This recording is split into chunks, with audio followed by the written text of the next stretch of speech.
ડભોઈ તાલુકા પંચાયત કચેરી જર્જરિત હાલતમાં હતી। નવીન બનાવવા માટે સરકારની ગ્રાન્ટમાંથી આશરે 3 કરોડ રૂપિયાની ફાળવણી કરતા નવનિર્માણ બનેલી બિલ્ડિંગનું ગતરોજ મુખ્યમંત્રી દ્વારા ઈ-લોકાર્પણ કરવામાં આવ્યું હતું, જેનું આજરોજ નવીન બિલ્ડિંગ ખાતે સત્યનારાયણની કથા કરી પંચાયત ભવન ખુલ્લું મૂકવામાં આવ્યું હતું। આ પ્રસંગે તાલુકા વિકાસ અધિકારી, મામલતદાર અને પ્રમુખ તથા આગેવાનો ઉપસ્થિત રહ્યા હતા। આજરોજ તાલુકા વિકાસ અધિકારી તેજલબેન રાણા, મામલતદાર વીડી ગામિત, તાલુકા પંચાયત પ્રમુખ રાજેન્દ્ર તડવી સહિતના આગેવાનો હોદ્દેદારો દ્વારા નવીન બિલ્ડિંગ ખાતે આજરોજ સત્યનારાયણ ભગવાનની કથા કરી જાહેર જનતા માટે પંચાયત ભવન ખુલ્લું મૂકવામાં આવ્યું હતું।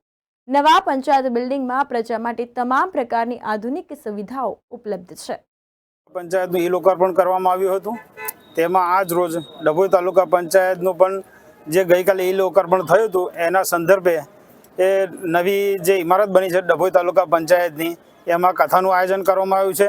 સાથે સાથે આજથી એનો બધો શુભ કાર્યક્રમ કરવામાં આવ્યો છે। જે જૂની અમારી તાલુકા પંચાયત હતી તેમાં ઘણી તકલીફો હતી, લોકોને બેસવાની, પાર્કિંગની બધી અગવડ પડતી હતી। માનનીય ધારાસભ્ય શ્રી આપણા શૈલેષભાઈ મહેતા, જે સોટા સાહેબ તરીકે આપણે જાણીએ છીએ, તેઓના અથાગ પ્રયત્નોથી આ નવી તાલુકા પંચાયતનું બિલ્ડિંગનું કામ થયું છે અને તે અંદાજિત 3 કરોડ ને 10 લાખ રૂપિયાનો ખર્ચ થયેલ છે। તેમાં ફર્નિચર પણ આવી ગયું છે। તે સાથે સાથે અત્યારે ગ્રાઉન્ડની વ્યવસ્થા છે, પાર્કિંગની વ્યવસ્થા છે અને તાલુકા પંચાયત કચેરીમાં અલગ અલગ દરેકની ઓફિસ છે। જેવી રીતે કે ઉપપ્રમુખશ્રીની દરેકની અલગ ઓફિસ છે, જેથી કરીને આવનાર લોકોને પોતાની કાર્ય માટે સગવડતા પડી રહે એ રીતનું બધું અહીંયા આયોજન કરેલ છે। બાજુમાં આપણે ફાયર સ્ટેશનની સુવિધા પણ છે, એટલે ભવિષ્યમાં કોઈ પણ તકલીફ થાય તો ફાયરની સુવિધા મેળવી શકાય એવું છે। સામે બસ સ્ટેન્ડ છે, બસ સ્ટેન્ડમાં પણ લોકોને અવરજવર છે।